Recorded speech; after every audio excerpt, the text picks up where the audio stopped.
বনানীতে শিক্ষার্থী পারভেজ হত্যাকাণ্ডের সূত্রপাত ও প্রকৃত রহস্য উন্মোচনের তদন্ত চলছে।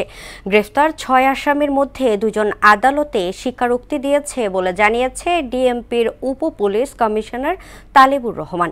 এদিকে এখনও থমথমে অবস্থা বিরাজ করছে প্রাইম এশিয়া ইউনিভার্সিটিতে। আর দ্রুত এ হত্যার বিচার নিশ্চিতের দাবি জানান পারভেজের সহপাঠীরা। বিস্তারিত রেজা খানের রিপোর্টে।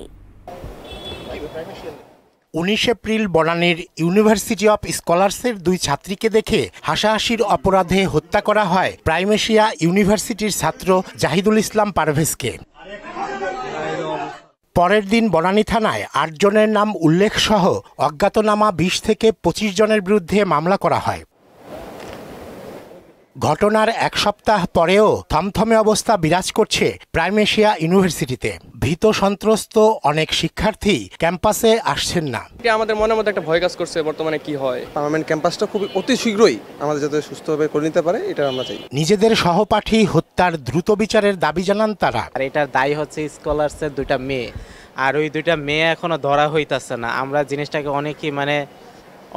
আমরা জিনিসটাতে অনেক শোকাহত।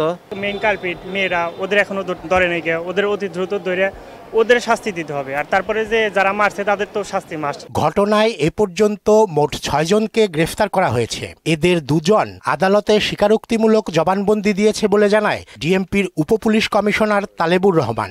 সিসিটিভি ফুটেজ পাওয়া গিয়েছে, সেই সিসিটিভি ফুটেজ বিশ্লেষণ করে ৩ জনকে আটক করে।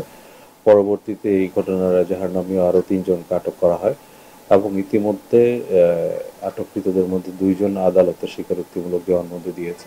সূত্রপাত এবং পরবর্তী ঘটনা প্রবাহ সহ অভিযুক্ত ২ ছাত্রীর বিষয়েও পুলিশি তদন্ত চলছে বলে জানান তিনি। ঘটনাটা সূত্রপাত থেকে আরম্ভ করে ঘটনার প্রকৃত রহস্য কি সেটা আমরা তদন্ত করছি, এখনো এটা তদন্তাধীন রয়েছে।